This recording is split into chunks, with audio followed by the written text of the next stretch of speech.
Eh bien, j'ai le plaisir de recevoir Adrien, Zaz333 sur le Discord de la communauté Star Wars Unlimited francophone. Bonjour Adrien. Bonjour. Donc, je t'ai invité à discuter un petit peu de ton deck, un deck Docteur Afra Vigilance, que tu as joué lors du tournoi Tex Initiative Invitational qui a eu lieu le week-end du 7 septembre, où tu as réussi à performer avec un deck Afra que j'ai trouvé très original. Et du coup, je voudrais un peu en savoir plus, déjà un peu plus sur toi. Est-ce que tu peux te présenter à la communauté? Alors je suis un figuriniste, d'origine, c'est-à-dire que, mon gros jeu, du moment, ça a été quand même Star Wars Armada jusqu'à ce qu'il soit, abandonné par, Atomic Mass Games, qui est une sorte de production de d'Asmodée sur, toute la figurine, qui se produit, des X-Wing, Légion, tout ça. Et en fait, de là, fait la transition à Star Wars Unlimited, qui était, le gros jeu FFG, Star Wars qui est sorti, du moment. Et du coup, c'est un peu comme ça que je me suis retrouvé dedans. Au-delà de ça, j'aime beaucoup tout ce qui est animation en fait, de communauté. Mhm. Et donc, je prends aussi pas mal de plaisir à organiser des tournois. Et un petit plaisir que j'ai dans l'organisation de tournois, c'est notamment le fait de faire des formats alternatifs. Donc, j'aime bien aussi là, regarder un peu comment le jeu il se débrouille quand on change un peu les conditions de celui-ci. Ouais, effectivement, c'est une bonne initiative. Ça permet de pousser un peu les limites du jeu. Donc, tu parlais de Star Wars Armada. Est-ce que tu as touché un peu aussi à X-Wing, toi qui es dans les figurines Ouais, ouais, Star Wars? ouais. Ouais, mais X-Wing avait quand même des problèmes dans la conception du jeu lui-même, qui, grosso modo, pour figuriniste, il y avait des aspects qui étaient un peu moins élégants qu'Armada. Alors, après, il y a beaucoup de joueurs d'X-Wing et le jeu a eu beaucoup de succès, donc je sais que c'est assez, on va dire, orienté comme avis. Mais Armada avait vraiment l'avantage d'être vraiment très proche d'un jeu d'échecs, en fait, Mhm. même s'il y a des dés, même s'il y a un peu de hasard. Qui fait que finalement on retrouve un peu les mêmes problématiques que dans Star Wars Unlimited. Alors, au-delà que c'est pas un jeu de cartes, mais on va avoir des questions de match-up, on va avoir des questions de stratégie, on va avoir des questions assez poussées sur comment se déroule la partie, le début, le milieu, la fin. Voilà, des choix qui sont propres au jeu et qui font que c'est un jeu qui a beaucoup de réflexion. Et je pense que c'est aussi ce qui m'attire dans Star Wars Unlimited, c'est tout ce potentiel en fait que le jeu a. Ouais. Et le fait que c'est une sorte de gros sac Lego et qu'on peut faire à peu près ce qu'on veut parce qu'en plus, on a la chance d'avoir une méta, assez diversifiée, de pouvoir après, faire, n'importe quoi avec n'importe quel leader. Et du coup, c'est hyper attractif en fait, et on s'amuse juste en fait à prendre un leader, une couleur et à voir ce qui peut en sortir, quoi.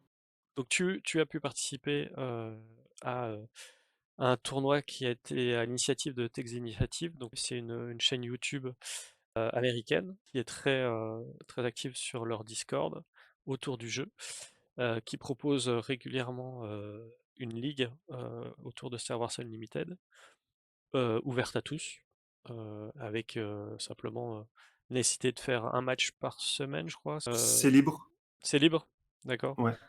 Euh, c'est juste que la ligue, elle fonctionne par saison de 4 semaines ou 4 ou 5 semaines, et à l'issue de cette durée-là, les meilleurs joueurs se rencontrent habituellement dans un top. Et ils ont décidé de faire un nouveau type de tournoi qu'ils ont appelé Invitational. Est-ce que tu peux nous en dire un peu plus? Oui, donc c'était, je pense l'idée de faire un tournoi sur une journée, donc de faire, un peu dans les vraies conditions. Mhm. Et du coup, c'était un tournoi qui était ouvert uniquement à ceux qui avaient participé à au moins 2 saisons et à ceux aussi qui avaient fait top 8. Donc si on avait fait une seule saison, mais qu'on avait bien performé, on pouvait y accéder. Mhm. Et il y avait une condition un peu cachée, c'est qu'il fallait être disponible, sur le créneau qui a été arrêté parce qu'il y avait beaucoup de joueurs. C'est une ligue internationale, hein, Mhm. réellement. Et du coup, Rebel Traitor, qui est l'organisateur du Discord, et de la ligue, a dû un peu trancher, dans les votes qui se sont faits. Et on a eu de la chance d'ailleurs parce qu'au niveau Europe, on était plutôt bien lotis. Le tournoi commençait à 15 heures Mhm. et on a fini vers 20 h 21 h, donc c'était assez agréable de ce point de vue-là. Heu, Oui, parce que ce qu'on n'a pas précisé, c'est que les parties se font uniquement en virtuel sur les outils mmh dédiés aux jeux en ligne, donc qui sont, bah, là, Tabletop Simulator. Il y a pas de partie sur Carabasse, il me semble, c'était que sur Non, TTS. Ouais, non, non. pour éviter les problèmes de bugs et donc ouais, ça nécessitait que, bah, les joueurs soient présents, physiquement sur toute la journée parce que les rondes se suivaient, à un rythme, classique, comme un tournoi, physique. Ouais, Donc le tournoi, moi j'ai noté qu'il s'est déroulé en 5 rondes en BO3, donc de 60 minutes, donc un peu plus long que pour les parties physiques parce que on a la même manipulation qu'en physique sur Tabletop Simulator, voire c'est un petit peu plus long pour certaines phases. Il y avait 30 joueurs de retenue, donc c'est quand même un tournoi assez conséquent quand on sait comment dire? La sélection, qui a été faite. Heu, donc 30 joueurs, il y avait 5 Français, j'ai noté, sur les 30 joueurs. Donc c'est possible, ouais. Oui, oui, on c'est était quelques-uns, ouais. ouais, c'était une belle représentation quand même. Et donc 5 rondes suivies d'un top 8. Oui, Et donc toi, tu as réussi à atteindre le top. ouais, Donc on voit ton résultat à l'issue des rondes, tu as fait 4-2, enfin 4-1 en fait, oui. à l'issue des rondes et tu as perdu, au moment du top 8. Mais tu as l'originalité de jouer, Docteur Aphra, donc un leader qu'on voit assez peu, voire pas du tout dans les gros tournois, de ces dernières semaines, il me semble pas qu'il y ait même pas eu une seule Aphra de jouer. En tout cas, personne qui a performé avec et on voit, dans le top 8 qu'il y a quand même beaucoup de beau monde, des joueurs qu'on reconnaît, quand on suit un petit peu les tournois, internationaux, en physique ou en ligne d'ailleurs, avec Kotul ou John Niklas qui sont des bons joueurs. Toi, tu l'as vécu comment ce tournoi? Tu y es allé comment déjà? Comment tu t'es préparé? Est-ce que c'est un deck que tu as monté pour l'occasion ou c'était quelque chose que tu tryhardais depuis un petit moment? Hem, je au tournoi, j'y suis allé un peu les mains dans les poches, hein, parce que j'avais fini bon dernier de la dernière ligue et pour moi, c'était plutôt l'occasion de continuer à jouer un peu avec Afra. Pour le Mmh. coup, par contre, le deck, ça fait, longtemps que je l'utilise, mais alors, avant d'en parler quand même, il faut que je rende à tout seigneur tout honneur. Je pense que ça aurait été, le deck aurait pas existé s'il n'y avait pas eu cette vidéo de Rebel Traitor qui date de 2 mois. On Mmh. peut la retrouver sur la chaîne, de TTI, où il avait parlé de Docteur Aphra et de ses capacités et je pense qu'à cette époque-là, j'avais déjà envie de jouer avec le leader, mais je savais absolument pas comment m'y prendre. Je me souviens d'avoir commencé avec une Aphra verte qui était, c'était c'était pour la blague quoi, ça marchait pas très bien avec, retour de Palpatine et des Maul et des Mmh. Vador, fonctionnait pas du tout Ouais. et en fait, la vidéo de Rebel Traitor m'a vraiment, donné un peu la direction de boulot au final. Par là où il fallait aller et en fait, quand la vidéo est sortie, le deck qu'il avait fait à l'époque m'a vraiment servi de template, pour bosser là-dessus et en fait, à partir de là, j'ai pas arrêté d'y jouer, de tester des trucs, de faire varier des cartes, et du coup, bah, ça a mené à quoi? Ça a mené à des victoires d'abord sur Karabast, parce que ça permet de faire des Mmh. parties quand même rapidement. Mmh. Et puis quand j'ai vu que Karabast, bah, je commençais à plutôt, bien m'en sortir, je me suis dit que j'allais le ramener sur, TTI, sur la ligue et là, D'accord. bah, forcément c'était un peu la claque parce que le deck était pas encore, enfin je sais pas encore s'il est complètement opti, mais il l'était pas t encore moins je pense et du coup, en fait, quand il y a cet invitationnel qui est sorti, je pense que ça a été aussi un peu l'occasion de me dire: «Bon, j'ai essayé une direction, Mmh. je me prends des murs depuis, peut-être plusieurs semaines, là-dessus. Donc on va essayer une autre direction et en fait, ça m'a plutôt bien réussi, du coup. D'accord. Alors quand tu dis changer de direction, c'est-à-dire que tu l'avais orienté autrement, avant d'arriver à l'Invitational? Est-ce que tu étais en vigilance aussi? Est-ce que qu'est-ce qui a fait le gros switch, en fait? C'était pas un comment dire? En fait, à la base, donc c'est toujours Infra Bleu. Ça a Ouais, pas bougé. Il y avait des vigilances, il y avait, j'allais dire Colère de Dieu, les, Super Laser ouais, Blast ouais. et les Avengers, tout ça. Quoique les Avengers, il y a un moment où il y en avait quasiment plus, je crois. Enfin bon, bref. Et en fait, le switch que j'ai fait, c'est que j'adorais faire des, McClunky avec des basines en Mmh. début de partie, parce D'accord. que c'est complètement débile, on fait des faussés de cartes, on vire une Mmh. unité, enfin ça me faisait beaucoup rire et j'y suis allé vraiment très loin pour justifier McClunky. J'ai mis des Bib Fortuna, j'ai mis des tailles miniers, alors je les avais enlevés, dans la version, que Rebel Traitor avait fait. J'avais mis des Grido Mmh. et en fait, au bout d'un moment, il fallait, prononcer le décès de la stratégie parce que ça marchait pas trop, je piochais des Bib Fortuna, à un tour, qui était pas du tout celui où il fallait qu'ils sortent, et du coup, c'est un peu, enfin, je voyais que ça marchait pas et donc l'invitational, ça m'a donné un peu l'occasion de me dire: «Bah, je vais essayer d'aller encore plus en hard control» et Mmh. j'ai viré tout ça et j'ai mis, plein de trucs pour buter des unités, et bizarrement ça marche mieux.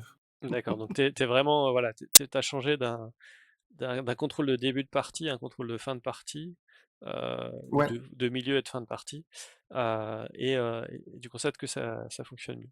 Très bien. alors Et il y a pas que ça aussi, parce qu'il y a quand même eu la phase où il y avait des N bleus qui tournaient sur Carabast oui. et enfin avec des raies rouges aussi et les pillages, les force throws, j'ai eu une phase où je me suis pris 2-3 défaites comme ça où, bah, j'avais plus de main, quoi. Mmh, mmh, Donc il a fallu aussi à un moment donné, trouver des solutions pour piocher et en fait, je suis ton père, ben, au final, ça marche super bien, quoi. mmh. Ouais, on va aller voir ça un petit peu plus en détail Ouais, et détailler un petit peu à chaque fois, les différentes cartes qui ont été, incluses dans le deck et quelles sont leurs fonctionnalités. Bah, déjà, on va faire les grandes lignes. Heu, donc ton deck, c'est un deck contrôle, donc c'est même du hard control, où le but c'est d'éliminer, les unités adverses pour pouvoir placer les tiennes. Heu, Sachant que tu as comment dire? 2 conditions de victoire, on va dire. Tu as la condition classique de détruire la base adverse, et la seconde, c'est de meuler l'adversaire pour que sa base se détruise encore plus vite, mais un peu tout seul. Heu, donc tu as beaucoup, beaucoup, beaucoup de gestion d'unités adverses. C'est là d'où vient le no hard control, c'est vraiment qu'on laisse aucune unité à l'adversaire, heu pour le prendre de vitesse, sur la fin de partie, quoi. Tu de la récursion et de la pioche, ce que tu disais, c'est que tu avais beaucoup de peur de la défausse. Heu, Ce que j'avais noté moi, c'est que donc c'est un deck, réactif, c'est-à-dire que tu joues en fonction de ce que jouent tes adversaires, si j'ai bien compris. Donc tu peux pas, enfin, tu pas à essayer de placer tes pions, c'est t'attendre de voir ce que l'autre fait pour bouger, quoi. ouais, Heu exactement, ouais. Il y a même et des situations où, certains match-up où on préférera ne rien placer du tout.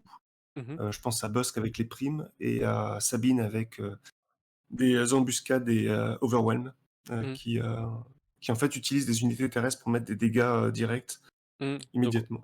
voilà, pour un peu dénailler la stratégie adverse, ben, des fois, il faut mieux pas jouer d'unité et comme ça, bah, les cartes adverses, ont plus d'effet, quoi. Et effectivement, ça nécessite de connaître un petit peu les match-up, qu'on va rencontrer. Bah, déjà, on va commencer par le départ. Donc, le leader, alors Docteur Aphra. Déjà, pourquoi Docteur Aphra? Heu, donc il y a toujours pareil, hein, sur un leader, il y a deux côtés. Donc le côté leader, ici, qui nous oblige à défausser une carte, de notre deck, en fait, en début de phase de regroupement. Heu, alors quel est l'intérêt, heu, dans ton deck et comment tu l'utilises? Alors Docteur Aphra, en fait, si je suis complètement honnête, il y avait d'abord une valeur un peu sentimentale, parce que c'est un de mes Mmh, personnages sans doute préférés de tout l'univers Star Wars. Donc il y avait déjà ça, mais il y avait le fait aussi que j'ai trouvé sa capacité assez intéressante. Basiquement, Docteur Aphra, elle profite du fait que dans un TCG, plus le jeu se développe, plus on va avoir des cartes avec des noms différents, mais avec des effets assez proches. mmh Et donc, Docteur Aphra, elle fonctionne très bien, quand elle peut remonter parce que donc elle remonte quand on la retourne, on remonte 3 cartes, on remonte une carte pardon, parmi 3 cartes, dans la défausse mh, et on la choisit au hasard. Et du coup, Aphra, elle marche super bien quand, ces 3 cartes sont à peu près identiques, et c'est donc du coup, en fait, un tuteur, dont le hasard peut être quand même relativement contrôlé. Mmh. parce que plus la partie passe, en fait, plus on va avoir de choix dans ce qu'on veut remonter et donc c'est vraiment sa force, c'est qu'à un moment donné dans la partie, on va pouvoir aller chercher, des cartes dont on a besoin. Ce qui permet même des fois, dans des cas, un peu hasardeux, parce qu'il y a une chance sur 3, d'aller aussi récupérer des cartes que l'adversaire nous a fait défausser, Oui, grâce à Afra. d'accord. Donc tu la considères comme, ouais, un tuteur de cartes depuis ta défausse, sachant que, le but c'est pas de la sortir quand, tu as atteint les 5 ressources, mais bien d'attendre le moment où tu as besoin, d'une carte, spécifique ou en tout cas d'un effet particulier, donc typiquement un effet de gestion, et quand ta main elle commence à être vide. Ouais, je dirais même que le la différence avec d'autres leaders, c'est vraiment savoir quand sortir Afra. J'ai souvent perdu des parties parce que je sortais mal Afra Mmh. et il Donc faut mal, vraiment la voir comme une sorte ouais, vas-y, vas-y. ouais, donc quand tu dis mal, c'est-à-dire que tu la sors trop tôt, à un moment où elle est trop sensible ou parce que, les cartes que tu vas récupérer sont pas impactantes, à ce moment-là de la partie? En fait, il y a plusieurs éléments à prendre en compte, c'est-à-dire que déjà typiquement contre un aggro, Mmh. on peut vouloir sortir Afra pour gérer des unités, Oui. mais on va dire que la version optimale, c'est quand même, pouvoir la sortir et dans ce cas-là, pouvoir récupérer une carte qu'on est sûr de jouer. Donc typiquement, par exemple, si on la sort et qu'il nous reste 3 ressources, c'est bien d'avoir 3 cartes à 3 de ressources Mmh. qui nous sont utiles. D'accord. Donc on va essayer quand même de pouvoir, généralement quand on la sort, on veut jouer la carte tout de suite parce qu'on en a besoin et donc aussi on évite de la sortir quand on a 0 ressources, Mmh. sauf, dans certains cas et dans d'autres match-up où par exemple la sortie est pas aussi urgente, elle peut vraiment, des fois soit ne pas sortir du tout, Mmh. soit, sortir, vers la une fin de partie pour vraiment consolider la victoire et garantir qu'il y a pas de problème. D'accord. Est-ce que sa capacité qui lui permet d'avoir +3 de puissance, c'est quelque chose que tu as souvent, vécu ou c'est vraiment du hasard? Non, parce que généralement, je la sors plutôt tard et donc Mmh. du coup, c'est souvent une 5-5. C'est vraiment rare quand je la sors avant. Typiquement, s'il y a un Grido, ça peut être intéressant si j'ai pas de quoi le gérer, Oui. mais sinon, elle sortira en 5-5 et généralement, elle va aller trade de quelque chose Mmh. ou elle va s'attirer les foudres de l'adversaire, ce qui permet, Mmh. moi, De gagner du temps, oui. pas prendre de dégâts. Oui, voilà, Mmh. exactement. Heu et généralement, d'ailleurs, elle rentre et puis elle repart, quoi. Enfin, elle Mmh. sort et puis elle repart. Ouais, c'est ça, Elle reste pas sur le jeu. elle a pas une durée de vie très, très importante, mais elle fait, sa value en te faisant récupérer une carte que tu vas pouvoir jouer ce tour-là. D'accord, OK. Ouais, en fait, c'est ça qui est intéressant, c'est que la value de la carte est vraiment quand elle est pas en leader unité, mais quand elle est en leader, Mmh, carte, mmh. parce qu'en fait, elle va, avec les restocks, permettre de réduire le deck et de l'affiner pour le rendre beaucoup plus efficace. D'accord, OK. Donc, en fait, on aime bien quand elle est, pas en unité et en unité, c'est vraiment son when, deployed, Ouais, donc son une fois oui, déployé qui est intéressant. qui est intéressant, ouais. Heu, ouais et le reste, en fait, est vraiment secondaire, donc elle a vraiment, je pense, en termes de valeur de leader, c'est un des leaders qui a vraiment, le plus d'impact sur le deck, quoi. Quand on Mmh, regarde les autres leaders qui, des fois, ont du mal à faire leurs effets, bon, je pense à Boba, notamment, qui va pas forcément redresser des ressources, mmh, même si c'est pour le coup, c'est une 4-7, donc il a quand même le body qui le rattrape pour le nombre de ressources. mmh. Afra, elle est toujours utile, quoi. Ouais, ouais, je comprends. Hem, Effectivement, mais c'est une bonne leçon à tirer que les leaders doivent pas être sortis forcément au moment où, on atteint le nombre de ressources, adéquates et que, bah, finalement leur utilité peut être, plus tard dans la partie. Voire jamais, parce que il peut y avoir des parties où il est pas du tout utile, mais que c'est une ressource supplémentaire qu'on pourra déployer plus tard. Donc Mmh, c'est sympa d'avoir aussi cette vision, un petit peu différente de tous les leaders qu'on joue habituellement où on les sort, à 5-6 ressources quand ils peuvent, quoi. Donc deck ruse à la base, ruse, infamie, que tu associes du coup avec, une base vigilance, parce que finalement ton deck est principalement, vigilance. On va le voir, à la fin, mais la majorité de tes cartes, viennent de cette affinité-là. Heu, donc tu pars sur ça, donc tu disais que tu avais testé la version, commandement, pour profiter du pouvoir d'Afra pour remonter, des utilisateurs de la force plus tôt, et ça fonctionnait pas. Est-ce que tu avais essayé avec d'autres affinités pour voir un petit peu avant de terminer sur Vigilance? Non, parce que en fait, très rapidement, je crois que j'ai dû voir ça sur le Discord US, ce qui sortait, c'était que Restock avec Afra, c'était assez fort et Mhm. elle a des bonnes synergies. Elle a Bounty Hunter Crew qui est une sorte d'autre tuteur qui en plus a une embuscade, en 4-4. Mm. Alors j'ai pas les noms, français, je suis désolé. Oui, Heu, c'est pas de souci. je crois que c'est équipe de contrebande, non, oh, je sais plus, équipe de Ouais, chasseurs de primes. ouais, je crois que ouais, ça doit être ça, ouais. Et en fait, elle a plein de cartes comme ça qui tout d'un coup deviennent, assez fortes dans son deck. Mhm. Et c'est vrai que dans les autres couleurs, alors typiquement, je pense que le Afra vert est pas perdu, simplement elle a besoin de plus de cartes Mm. du type Empereur Palpatine, et que pour l'instant il y a que celle-là, et que Oui, du coup ça peut pas fonctionner, mais il y aura sans doute un deck qu'on appelle Nécromancie à Magic oui, qui oui, pourrait un jour jouer avec la fonctionner avec défausse. elle, parce que Mm. voilà, elle met les cartes directement dans la défausse. Mm. Ça marche, ça marche. On va passer aux unités. Est-ce que tu veux faire une pause? Tu me dis hein, si tu as besoin ou on passe. Non, non, c'est Non, bon. c'est bon. Justement un coup. Ouais, vas-y, vas-y, va, je te laisse boire un coup. De toute façon, quand il y a des changements d'écran, c'est facile de faire des cuts au bon moment. Ouais, ça marche. C'est moins galère. Tu me dis quand t'es prêt. Moi, je vais reboire un coup Ouais, sinon. ah, vas-y, vas-y. Ok. Mm. Euh, donc oui, la plupart des decks, on commence par regarder les unités. Alors ça va être assez rapide pour ce deck. Mais c'est une stratégie, hein. Donc on va avoir quelques decks, quelques cartes unités pardon, qui vont servir principalement pour de la sélection de cartes et de la pioche. Donc on va voir l'Inferno 4, donc qui permet de filtrer un peu le dessus de ton deck.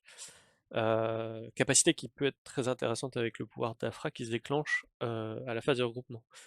Est-ce que c'est quelque chose que tu fais habituellement, de choisir la carte qui va être défaussée? Ouais, alors Infernophore, je suis un peu, j'ai fait un peu des allers-retours là-dessus, puis au final, c'est une carte qui est vraiment intéressante. Son avantage, comme tu dis, c'est vraiment de pouvoir choisir la carte qui va être défaussée. Mm, Ça permet d'épurer le deck, en fait, parce que généralement, tu vas mettre une carte dont tu as pas besoin, que ce soit une unité de départ qui arrive trop tard ou une prime, que tu pas moyen de poser, ou enfin bon, bref. Ça permet vraiment de choisir la carte que Afra va défausser, et donc de limiter des défausses qui pourraient être plus gênantes. mhm, Même si, grâce au pouvoir d'Afra, on n'a pas vraiment de problème à défausser des vigilances ou des super laser blasts, parce que justement, il y a moyen de les récupérer. d'accord. Hem Et l'autre intérêt des Inferno Force, c'est qu'il y a plusieurs match-up, et notamment contre les agros, et je pense surtout à Sabine, où en fait ça se joue à la base, à la destruction de base, la bonne vieille stratégie où on démonte la base de l'adversaire avec des unités. Mhm, Et en fait, Inferno Force fait souvent pas mal de dégâts, parce que l'aggro gère pas les unités, et sauf que comme on le ralentit beaucoup, et ben, il va faire le travail, quoi. Il va faire le boulot, donc ça m'est souvent arrivé de pouvoir faire 10-12 dégâts mhm, sur une Sabine avec. Enfin, ça n'est pas souvent arrivé, mais ça peut arriver que Infernophore il mette du dégât, en fait, mhm. et jusqu'à même pouvoir freiner le ping de Sabine quand la base devient trop proche de la mort, quoi. D'accord, ok. Est-ce que c'est une carte que tu joues en fin de partie aussi? Ou est-ce que tu la considères que en début de partie et après tu l'abandonnes, tu la mets en ressource? Alors ça, je pense que c'est un de mes problèmes de jeu que j'ai encore avec ce deck, c'est que j'ai plutôt tendance à jouer des unités en tout début de partie, Mhm, et quand je les pioche ensuite, j'ai tendance plutôt à les ressourcer. J'ai vu que, parce que du coup, il y a Rebel Traitor qui a essayé le deck, et il a fait des plays intéressants avec, en jouant des unités même après le T1. mhm, Et je pense que c'est pas idiot. Après, moi j'ai un rapport avec le hard control qui est quand même assez angoissé, et j'ai plutôt tendance à vouloir virer des trucs en fait sur les tables, mhm. et généralement poser des unités empêche de faire ça. Donc j'ai Ouais, plutôt tendance du coup à ressourcer. Quand je quand je pioche une unité et qu'elle arrive pas au bon tour, j'ai pas tellement de pitié, elle va en ressources, quoi. d'accord. Mais c'est vrai que c'est un point, c'est que quand on joue Hard Control, ce qu'on veut, c'est zéro unité sur le board adverse, parce qu'on sait qu'on a certaines cartes de gestion qui ne gèrent qu'une unité à la fois. Donc si le board se multiplie, on n'aura beaucoup de mal à le ralentir. Ouais, alors après l'intérêt d'Inferno Force, c'est comme il est spatial et qu'il y a pas de vaisseaux qui ont embuscade et piétinement, Mmh, pour le coup, j'ai moins peur de le jouer. Mais typiquement mmh, Pershing, je sais que dans la plupart des MU, je peux plus le sortir au bout d'un moment parce que sinon il va se ouais. faire, écraser, quoi. Il va se prendre un maul alors qu'il a plus de points de vie et Ouais, c'est ça. c'est la catastrophe, ouais. Je vois très bien. Alors la deuxième unité justement on en parlait, c'est le docteur Pershing, donc qui permet de piocher en infligeant des dégâts à une de ses unités, donc lui-même y compris. Bon là c'est assez clair, hein, son but c'est de remplir la main, pour avoir plus d'options. Est-ce que, ben, justement tu arrives à faire sa capacité souvent? Est-ce qu'elle est gérée par l'adversaire? Comment ça se passe, cette unité? Voilà, comment on réagit face à cette unité? Alors c'est une unité qui souvent, en fait, est l'équivalent d'une sentinelle parce Mmh. que j'ai beaucoup de joueurs qui vont le chercher, des fois même en mettant des super strikes, des surprise Mmh. strike, dessus, D'accord, ouais. et du coup, je suis plutôt content parce qu'ils utilisent quand même pas mal de cartes pour virer enfin, pour pas me faire des dégâts, parce que c'est Mmh. quand même, Mmh mh. j'ai souvent eu des gridos comme ça, enfin j'ai souvent eu, heu, j'exagère un peu, mais j'ai eu plusieurs fois quand même des gridos avec des suppress strike qui viennent virer Pershing, Mmh. et hem et du coup, bah, c'est plutôt bien. J'en suis plutôt content. Il va pas piocher beaucoup généralement, Mmh. parce qu'à part les joueurs peu expérimentés, les autres joueurs vont généralement le trade assez rapidement. Il a aussi l'intérêt de pas virer les super lasers techniciens, parce qu'il a 0 de force. Oui.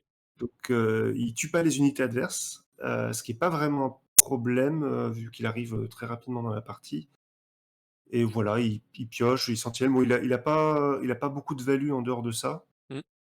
mais on va dire que je suis content de l'avoir en tour 1 généralement, parce que je sais que l'adversaire va pas pouvoir le virer au tour 2, ou que s'il le Mmh. fait, du coup, il va devoir utiliser une autre carte, et donc c'est autant de dégâts qu'il m'aura pas mis dessus, et du coup, bah, j'arrive quand même à piocher avec, et puis ça voilà, je sais que c'est une unité que l'adversaire a envie d'attaquer, et Mmh. donc c'est autant de points de vie que j'ai en plus, Oui. heu, pour la suite de la partie, quoi.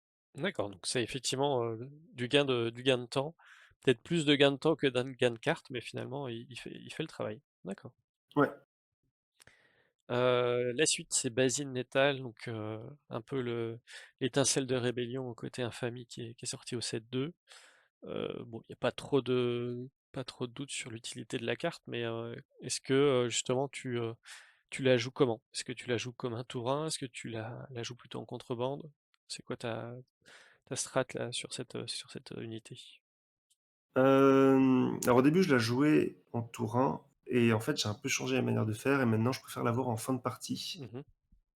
parce que c'est généralement là où les cartes sont les plus, embêtantes, et en fait, je pense que Basine, c'est vraiment la raison pour laquelle je trouve que, Cunning et Vigilance, c'est la combinaison la plus intéressante dans Mmh. le hard control.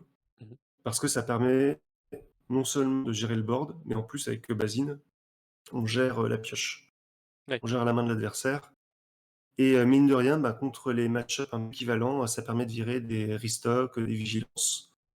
Donc ça permet en fait de passer par-dessus les autres hard control, Mmh. et contre les autres match-up plus classiques, bah, ça vire, les cartes un peu clés. Il faut un peu savoir quand la sortir, c'est-à-dire qu'il faut savoir, faut anticiper le Create Dragon, faut anticiper, le Relentless, ce genre de choses, et elle marche pas tout le temps parce que, bah, souvent l'adversaire n'a pas forcément ce qu'il faut en main, et ça reste une unité, donc contre Hard Control, contre, Sabine, c'est un peu compliqué parce que ça fait quand même un truc à sur lequel on peut venir en embuscade.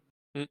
Oui. Donc c'est un peu comme Pershing, c'est pas une carte qui a beaucoup de value, mais à elle seule, elle est quand même, elle rend, la stratégie contrôle avec le bleu-jaune vraiment, je trouve beaucoup plus stable Ouais, permet de dans certains match-up, quoi. ouais, ouais, c'est ça, au moins on peut se être tranquille un tour, quand on la sort, en se disant: «Bon, bah, ce tour-là, je sais que j'aurai pas grand-chose à gérer parce que je l'ai géré en amont dans la main adverse, quoi».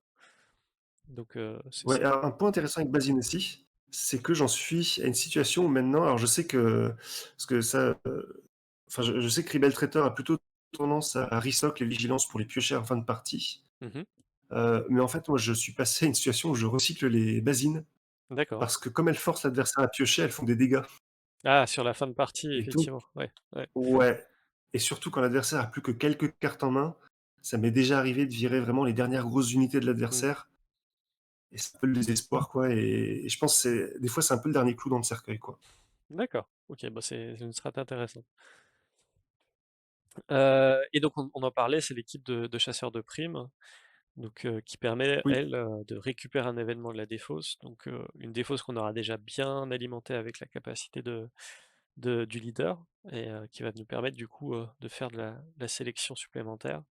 Donc c'est une sorte de leader bis, finalement, comme je l'entends, d'après ce que tu as expliqué sur l'utilisation d'Afra.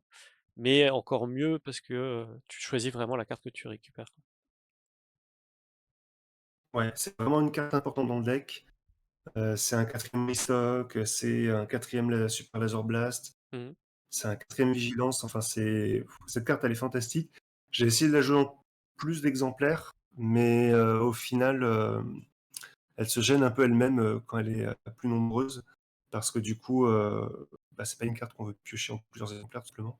On veut Ouais. en avoir une seule et puis on veut pouvoir l'utiliser, généralement on veut la sacrifier immédiatement pour pas laisser d'unités sur le Mmh. le board. Mais elle va pouvoir prendre un K2SO, elle va pouvoir prendre, pas mal d'unités, et en plus, bah, voilà, elle nous fait récupérer, des cartes vraiment clés, quoi, Mmh. vraiment importantes. D'accord, donc ouais, tu la mets en seul exemplaire et si par malheur elle part avec le pouvoir de d'Afra, ben, tu pourras toujours la récupérer avec, C'est un ravitaillement, quoi. alors typiquement, c'est une carte qui est très rigolote parce que si tu as un super laser blast, mettons que tu as besoin de alors non, peut-être un exemple plus adapté. Mettons qu'on a besoin d'un Mmh. d'un Port of the Dark Side parce qu'on a une grosse unité qu'on veut gérer en face qui est toute seule. Mmh. Bah, en fait, tu peux prendre avec ces 2 là, cette unité et en fait, ça fait comme une copie de l'autre, quoi. Alors C'est j'ai comme si c'était une deuxième. Parce qu'en fait, Afra, le problème, c'est qu'elle remonte 3 cartes ah avec oui, des noms ah oui, différents effectivement, oui, oui, pardon, oui, OK.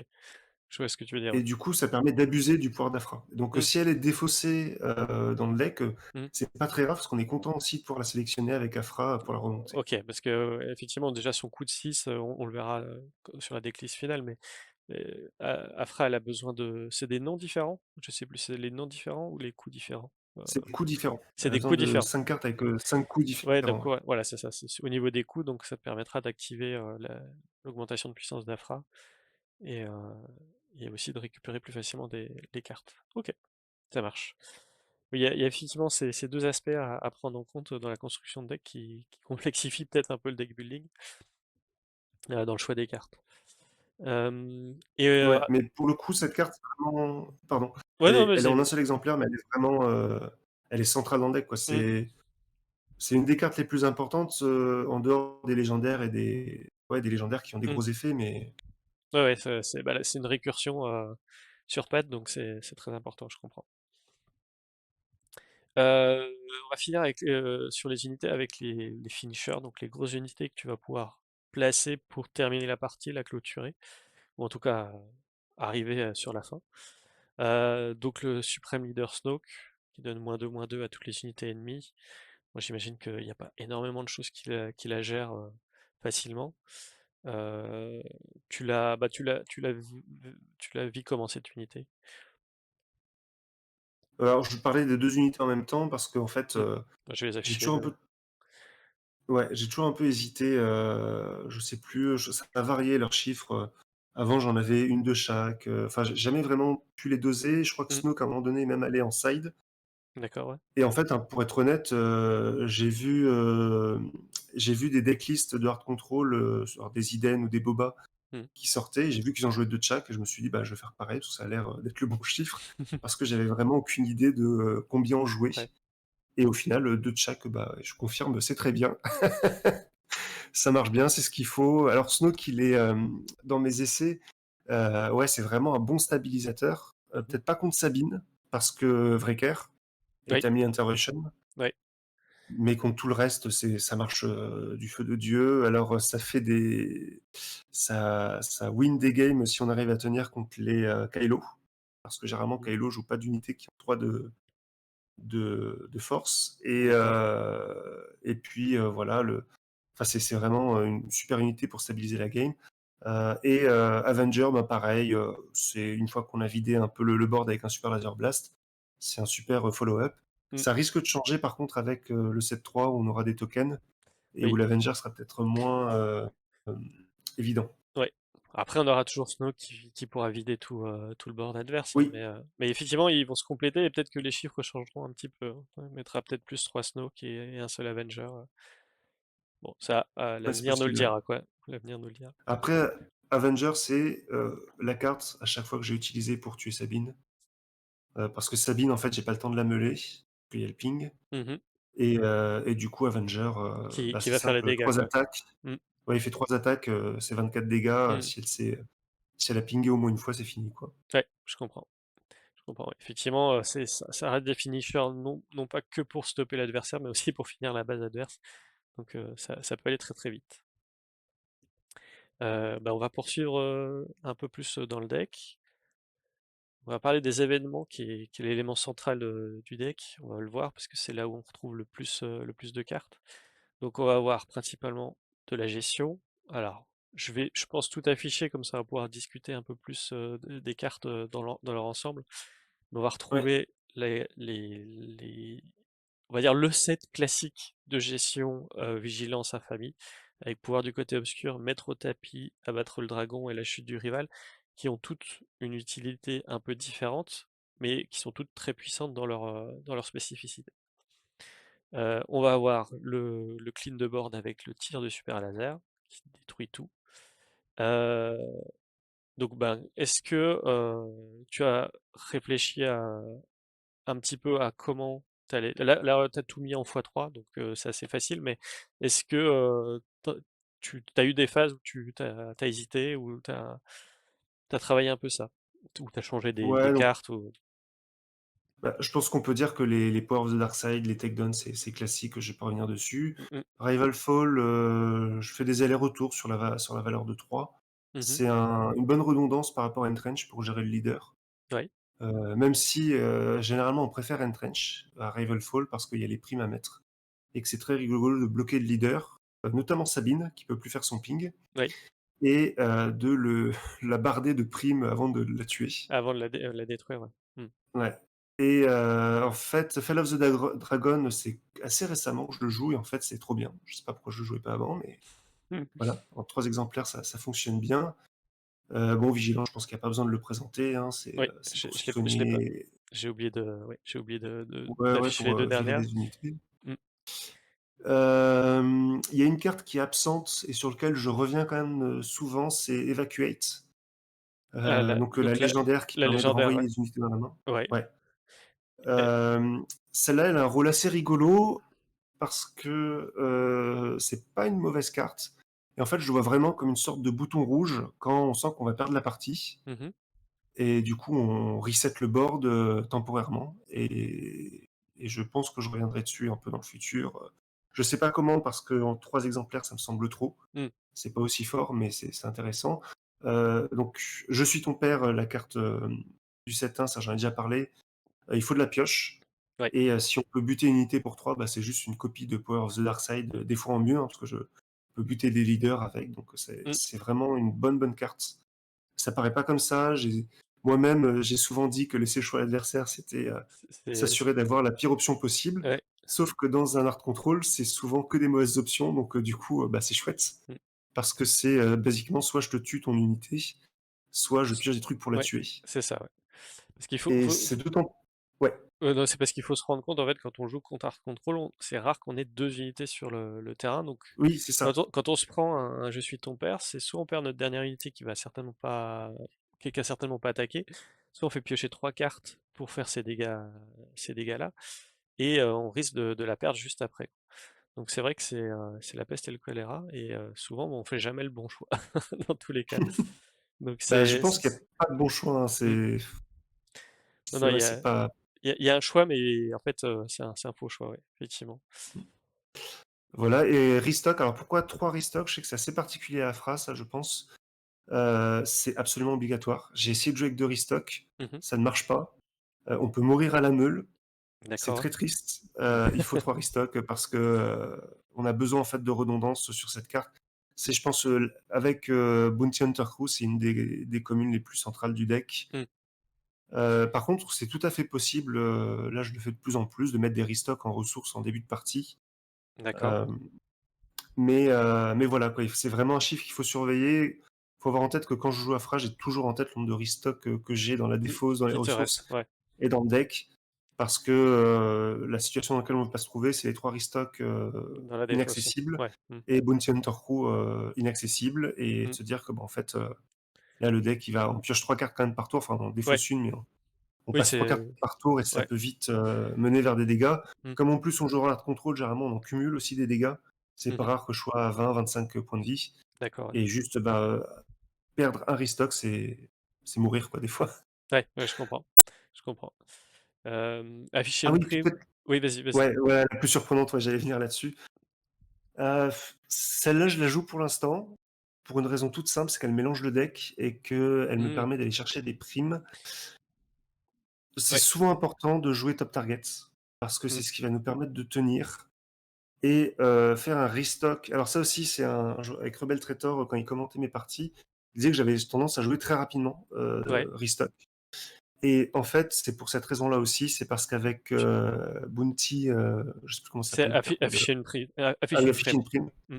Afficher une prime, bah, je sais que je vais pouvoir sans doute mélanger le deck après Mmh. et du coup, bah, pouvoir mélanger les super cartes qu'on vient de remettre en dessous du deck, c'est quand même cool. Voilà, c'est basiquement ça, c'est un tuteur de prime et un mélange de deck. Ça peut aussi, à l'occasion, servir qu'on Relentless, même si j'ai jamais eu l'occasion de le faire, mais Mmh. ça reste un événement à 1 aussi, donc Assez facile voilà, à sacrifier, ouais. Mmh. c'est pas forcément une carte clé, je pense que c'est tout à fait possible de s'en passer. Pour l'instant, je l'ai souvent utilisée sans que ça me coûte des parties, donc je la garde. Ouais, je sais que sur le set 1, il y a beaucoup de personnes qui jouaient, Lis dans ton cœur, donc la carte qui permettait de tutoriser une carte, justement Oui. pour pouvoir remélanger le deck. Parce que c'est effectivement quand on est dans une phase de vigilance, ravitaillement, on aime pouvoir récupérer les comment dire? Les événements qu'on a mis sous le deck et il y a très, très, très peu d'effets de cartes qui permettent de remélanger dans Star Wars Unlimited. Donc effectivement, afficher une prime, c'en est un que j'avais pas pointé du doigt, donc c'est une bonne chose de savoir Il ça. y a un autre élément aussi, Afra, si elle se prend des vigilances, ça commence à être dangereux. Surtout si on met ses restocks à la fin du deck, c'est quand même très téléphoné. Mmh, Donc pouvoir, si on n'a pas de basine pour virer la vigilance, pouvoir mélanger le deck et c'est juste, même avoir juste 15 cartes qui sont mélangées, mmh, ça donne un peu plus de chances d'éviter de se prendre une vigilance qui vire les derniers restocks et qui termine la game, quoi. d'accord, ça marche. Très bien. Bah, on va passer aux dernières cartes qui sont donc les améliorations. Donc on a un peu évoqué, dans les pages précédentes. On va jouer, donc Retranché qui est une bonne gestion principalement du leader, comme tu le disais, pour éviter qu'il attaque, qu'il fasse ses effets en attaque, ou toute carte d'ailleurs qui a des effets en attaque qui peuvent être, embêtants. Heu, une autre chose, c'est que retrancher, ça te permet de jouer un abattre le dragon dessus aussi, sur l'unité que tu as retranchée, qui est plus facilement atteignable Mmh, du coup. non, j'utilise rarement pour ça. D'accord. Retrancher, alors c'est surtout utile sur le leader Mmh, et généralement aussi sur des unités aériennes. mmh, J'essaie d'éviter de le jouer sinon sur des unités terrestres, alors souvent parce que c'est celles-là qui peuvent remonter avec des Maclunkey. mmh. C'est un peu moins le cas avec les spatiales, parce que ça dépend un peu de ce qui est joué et du coup aussi ça permet parce qu'en fait, quand on sort Afra, on aime bien aussi trade des unités et en fait, si en face d'Afra, il y a une unité qui est retranchée, bah, quand on va sortir Ouais, Afra, elle va être très contente de venir la buter. ouais, Donc effectivement. il y a un peu de subtilité, ça reste aussi tout simplement un removal, Mmh, pour 2 et ça, c'est ouais. pas cher du tout, donc c'est chouette. C'est juste un peu anti-synergique avec pouvoir du côté obscur, mais du coup, il faut trouver les bons tempos, pour jouer l'un ou l'autre. Bah, pouvoir du côté obscur, généralement, il est joué, soit en début de partie, soit après Mmh, un super laser blast, mais mmh, rarement, ouais, en dehors de rarement. ces zones-là. D'accord. OK. Avec un Avenger aussi, ça marche bien, Oui, mais ouais. oui, effectivement, ouais, ouais. On va avoir du coup congélation, carbonique qui a un peu le même rôle, du coup de pouvoir, incliner l'unité, ad vitam aeternam et là pour le coup, c'est utilisable, pas sur le leader, c'est ce que je voulais je voulais revérifier parce que Ouais, donc c'est un peu mais plus, restreignant, quoi. c'est lui, pour le coup, c'est peut-être un des derniers removals que j'utiliserai si j'ai pas le choix. Mmh. Ça alors, j'ai pas dit ça sur Entrench, mais c'est le cas aussi. C'est aussi les 2 seules cartes qui gèrent, le taille, fantôme Oui, et mine de rien, effectivement. 6 cartes pour gérer le taille fantôme, bah, c'est suffisant généralement. Mmh. Donc, je suis en plus de Snoke, parce que Snoke aussi le gère, Mmh. mais il prend plus de temps. Donc, c'est plutôt cool et Frozen Carbonite, ça gère aussi, alors ça va être un removal qui va venir un peu gérer les unités uniques parce qu'on va vouloir les laisser sur le terrain pour leur mettre des primes dessus. Mmh. C'est vraiment, on bolosse la pauvre unité qui peut plus attaquer, qui en plus, se prend des cibles sur la tronche. Souvent que quand c'est une carte unique, l'adversaire peut ne pas hésiter à en jouer une autre à côté et Oui, donc mettre des primes sur une carte qui est frozen ou qui est entrench, c'est aussi lui dire: «Bah, écoute, tu peux jouer, une carte le doublon, ouais, identique, ouais. mais je collecte», coup Ouais. et ça aussi, c'est vraiment chouette. Mmh. Parce Donc c'est une qu'effectivement, carte un peu surprenante, mais elle marche bien. ouais, ouais, je comprends. Bah, c'est non, c'est une bonne technique aussi, hein. Un bon conseil. Parce qu'effectivement, tu vas jouer des primes, donc 2 primes principalement, cible prioritaire qui va t'apporter du soin et effectivement sur les unités, uniques, encore plus de soin et de la pioche avec, récompense alléchante. Alors récompense alléchante, c'est pareil, avec une petite plus-value sur les unités uniques puisqu'on ne va pas défausser, derrière. Heu, J'aime beaucoup, cet ajout de récompense alléchante puisque, même si on défausse une carte, on est dans une stratégie où, on aime, avoir quelque chose dans la défausse donc, on en bénéficiera quoi qu'il arrive. Heu, et cible prioritaire pour tenir le plus longtemps possible. Hem, Est-ce que tu trouves que ça fait assez de soins, vigilance plus cible prioritaire pour ton deck? Ouais, alors pour info, cible prioritaire, a remplacé, le client, Oui. qui était très prometteur sur le papier, mais que je trouve complètement, un peu faussé, dans sa version dans ce deck-là en tout cas. Mmh. Je pense que le client, il a besoin de sentinelle en fait pour être vraiment intéressant parce que sinon l'adversaire va simplement attaquer avec l'unité qui est ciblée et puis, bah, les soins seront pas aussi intéressants. Mmh, mmh, c'est souvent le cas, ouais. Ouais et puis ça donne une cible aussi à l'adversaire. Le client aussi, le problème, c'est qu'il coûte 3 et que Mmh, pour ce prix-là, on a plutôt envie d'être actif en jouant un Frozen, un I'm Your mmh, Father, ou un Power of the Dark Side, et que le client vient gêner un peu, la sortie du deck, de ce point de vue-là. Enhancing Reward, donc récompense alléchante, mmh, alors je précise, je le joue uniquement ces primes sur des cartes uniques. C'est possible, je pense tout à fait, hein, de ce que tu as dit, je te rejoins complètement. La défaut, c'est pas gênant dans l'absolu, mais il y a tellement d'uniques dans les decks, mmh, c'est vrai, partout, c'est vrai. Mmh, que, généralement, j'ai pas de problème mmh, et Enhancing Reward, c'est quasiment un tuteur. Parce que quand on meule son deck et qu'on prend 10 cartes du deck pour aller en chercher 2 événements, mmh. on est quasiment sûr de trouver ce qu'on cherche, en fait et c'est vraiment une carte qui est très, très, très, très c'est ça sauve des parties, en fait, ce truc, c'est et en Ah fait, oui. ça coûte que 1. Oui, C'est ça qui est ça coûte hallucinant. ouais, c'est ça. Ça coûte rien. Parce que ce qui est intéressant avec ces primes-là, c'est qu'elles coûtent pas très cher, donc souvent tu vas pouvoir poser ta prime et éliminer l'unité dans le même tour, donc Ouais. bénéficier tout de suite de l'avantage, quoi.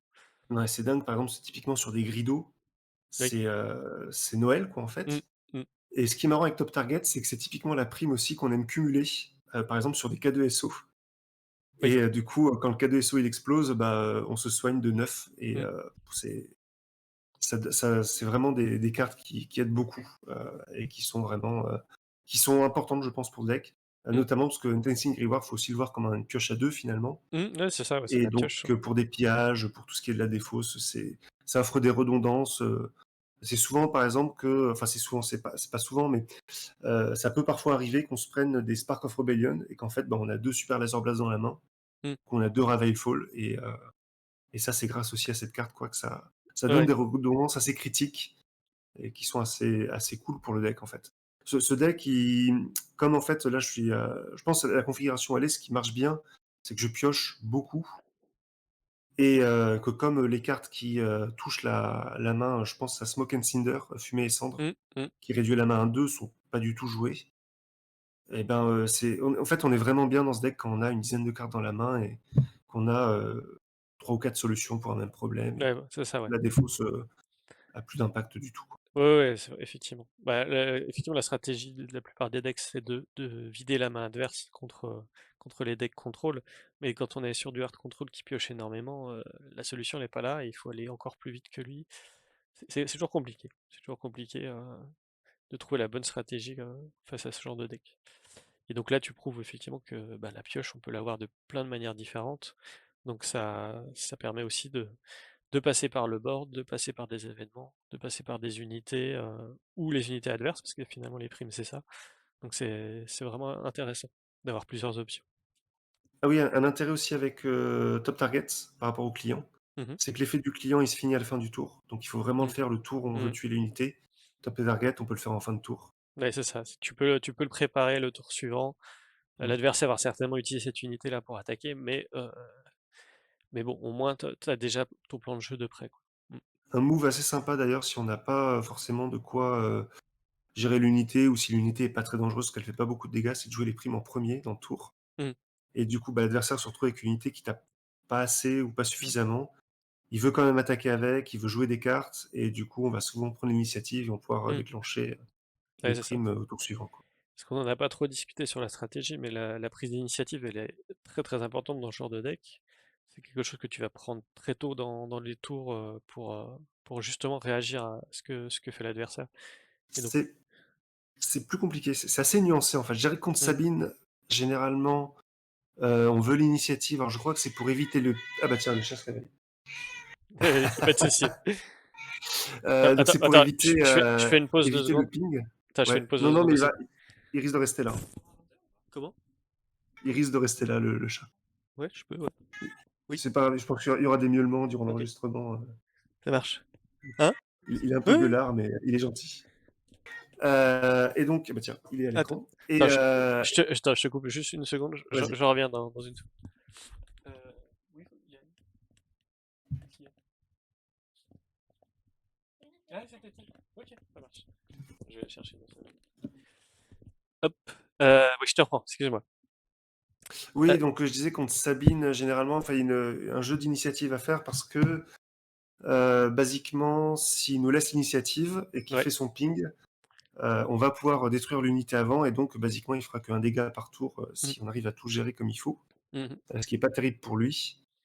Euh, mais à part ça, j'ai envie de dire, en dehors de Sabine, on va souvent être assez réactif et donc si on arrive à gérer chaque unité, on va plutôt passer son tour en début de partie. ouais. Et c'est vraiment que si l'adversaire commence à nous déborder et à mettre des unités qu'on gère pas, qu'on va devoir prendre l'initiative pour essayer de gérer la plus dangereuse avant, quoi. D'accord. Ok, ça marche. Alors, dans 5 minutes, je vais devoir aller chercher ma fille Ouais, au pas de ping-pong souci. et leur faire à manger. Donc, on essaye de voir si ce qu'on arrive à faire dans les 5 minutes qui restent, voir si on arrive à terminer ou pas. D'accord? Ok. Et après, bon, on verra s'il faut refaire une deuxième session ou. Enfin bon, ça marche? Ouais. Euh, du coup, je vais afficher toutes les réserves d'un coup comme ça. Donc, concernant la réserve, je vois que tu as rajouté les morts, il ne sert à rien pour ralentir les grosses unités que tu n'arriverais pas à gérer facilement. Gestion du taille fantôme pour le ouvrir un passage et un peu de soin. Euh, vas-y, si tu as des commentaires, vas-y, hein. Ouais. Ouais, alors pour le mort, il me sert à rien, ça permet de friser une unité pour deux. Mm, Et c'est souvent ce qui peut permettre de tenir une grosse unité qu'on n'a pas réussi à gérer. mhm, Je sais peut-être la carte sur laquelle je suis moins sûr. En fait, c'est une carte que j'ai envie de jouer parce que bah, pour deux, elle a quand même un super effet. Elle gère des leaders, elle gère des unités, elle gère pas mal de choses. Mais j'ai l'impression que j'ai déjà de quoi faire la plupart du temps. Et donc, il se peut que je la remplace par d'autres trucs, notamment, encore une fois, des evacuates, d'accord, ouais. Ok. qui sont... en fait, ouais, c'est un peu le choix que j'ai actuellement. C'est soit la petite carte qui coûte pas cher mais qui gère une unité, Mhm, soit la carte un peu plus chère mais qui permet de gérer le board et surtout de faire des redondances de Super Laser Blast. mm. Euh, Parce que 3 c'est souvent... ça peut être un peu limite si on vraiment n'a pas de chance et qu'on n'en pioche pas. je comprends. Je comprends. Donc ouvrir un passage, est-ce que tu vois d'autres cibles intéressantes que le taille fantôme ou c'est vraiment pour gérer Non, cette c'est unité-là? le ouvrir un passage. Ah oui, non, Oui, pardon. ouais. Oui, c'est contre les bobas généralement. Oui, aussi Donc, pour gérer ouais, ouais, les. les, En fait, ça les... permet. Ouais, vas-y. Non, ouais, c'est ça, ouais, les Seven Fleet Defender, Ouais. je sais plus comment ils s'appellent, les Smuggler Cartel, là, je sais plus. Oui, les Ouais. Crafty Smugglers. Le Crafty Ça permet Smuggler, ouais. aussi. Ouais, ça permet aussi de remplacer des fois les murs faveurs qui, contre les boucliers pas très efficaces Mmh, ou soignent pas aussi quand on l'utilise. Ça c'est on va dire que si le removal fonctionne, make an opening, c'est cool mmh mh. parce que du coup il soigne, il enlève une unité. Le souci que j'ai eu et pourquoi il est pas dans le main deck, c'est parce que souvent et de plus en plus, j'ai l'impression l'endurance augmente. Oui. J'ai le chien qui bouffe le gâteau au chocolat. Dis bonjour à la caméra. Hop. Et, et donc du coup, bah, souvent en fait, je me suis retrouvé avec ça dans la main et ça me servait à rien, parce que ça virait pas d'unité. Mmh mh. Et donc il a fini en sideboard. Je pense qu'il a sa place, mais que ça devient de plus en plus une place de niche. Mmh. Et qu'à partir de là, bah, du coup, il est plus sa place dans le sideboard, quoi. Ouais, ouais, d'accord. Bon, une basine létale de plus, et donc oui, ce que tu as joué, c'est détourner le regard, donc un des rares événements à 0 Oui. que tu joues pour, éviter, l'effet du Relentless. En tout cas, annihiler l'effet du Relentless, pour juste 0 quoi. Oui, alors ça, c'est vraiment mon plan diabolique contre le Relentless. Je me Mmh. suis beaucoup posé la question d'emprisonner Oui, dans le set 2 qui permet d'annuler simplement ses effets. Mais bah, j'ai trouvé ça un peu cher. J'ai trouvé ça, c'est lent enfin, finalement. C'est lent parce c'est que lent, ouais. ça Mmh. coûte des ressources. Mmh. Ça, pour 0, ça fait le même effet pour le bon Mmh. tour. Mmh.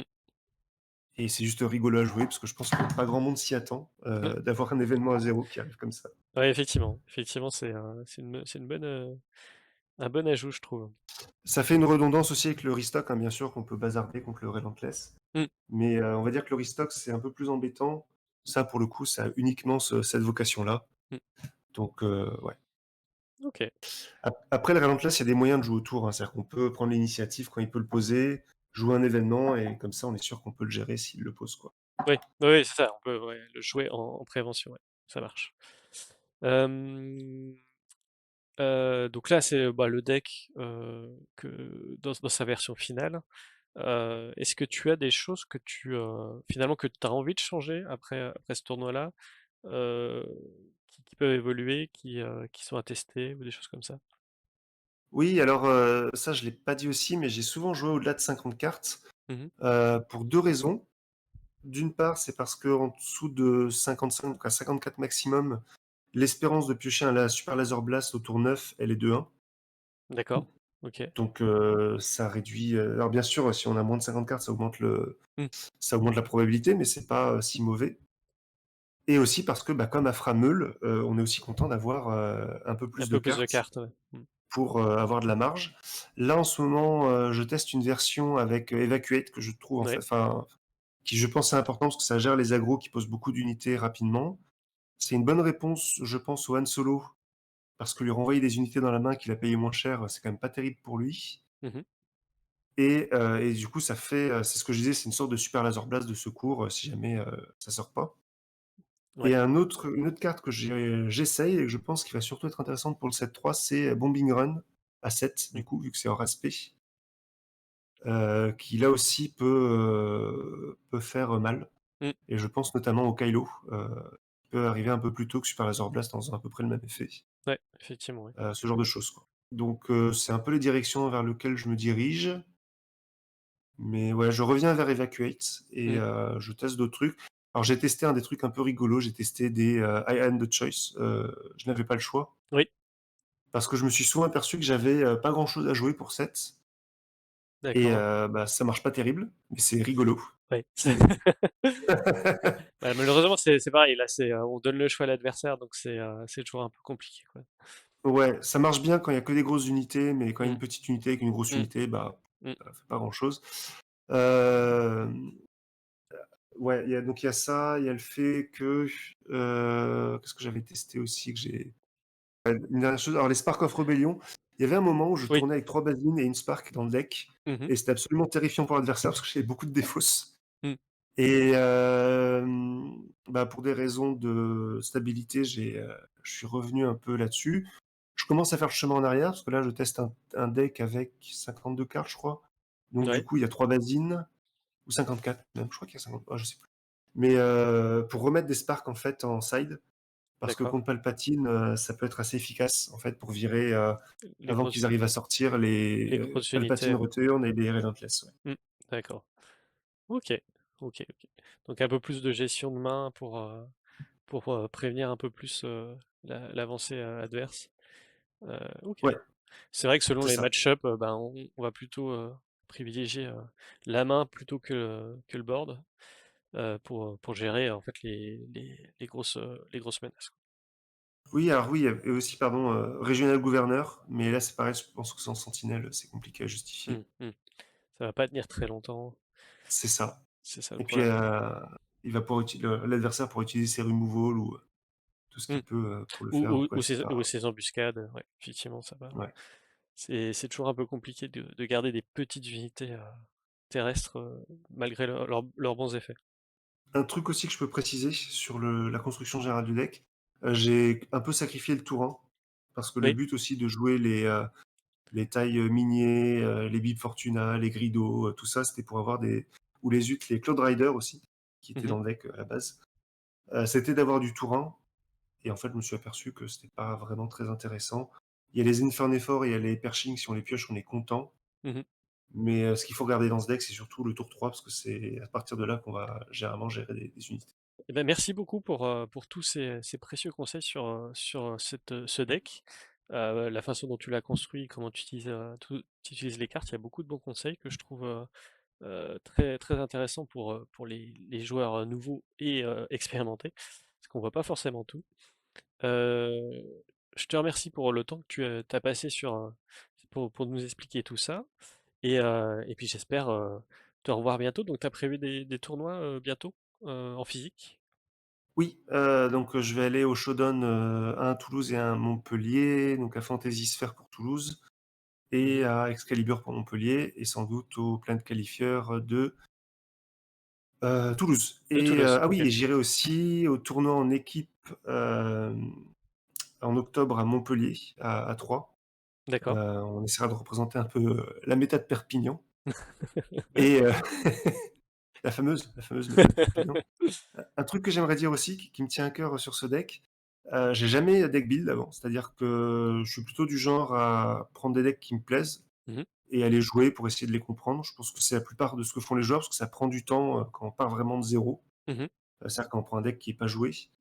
Heu en fait, j'ai pris quand même pas mal de plaisir, c'est vrai que, du coup, c'est assez grisant de voir qu'on arrive à avoir du succès avec un truc, qu'on a fait, alors pas il y a pas que moi, parce qu'encore une fois, Rebel Traitor avait vraiment, m'a beaucoup aidé là-dessus, Mmh. mais c'est que le deck a quand même beaucoup évolué et je pense qu'il faut pas hésiter à se lancer là-dessus. Ça demande quand même pas mal de sacrifices, c'est-à-dire qu'on n'est pas du tout sûr qu'on va performer, on va beaucoup Mmh. se casser la gueule, on va faire des conneries. Dans mon cas, j'avais jamais joué Hard Control, donc je me suis pris aussi quand même pas mal de murs, Mmh. mais voilà, si je pense que si le leader vous plaît, que vous sentez que le deck est solide, bah, faut pas hésiter à se lancer dedans et voilà quoi, ça donne, une méta encore plus diversifiée, c'est sympa et c'est Oui, chouette. effectivement, faut jouer avec les decks qui marchent, mais faut aussi un peu essayer d'être original et de faire des choses qui nous plaisent, quoi. Je suis d'accord Ouais, avec ça. Et ben, merci encore pour tous ces conseils et je vous laisse là pour le moment et à bientôt sur ça les cartes sur marche, table. à bientôt. Et ben, Merci. merci aussi pour l'interview et pour ce que tu fais, c'est très chouette de ta part Bah, et pour merci les à toi. organisations de tournois, tout ça, ouais. Merci, merci bien.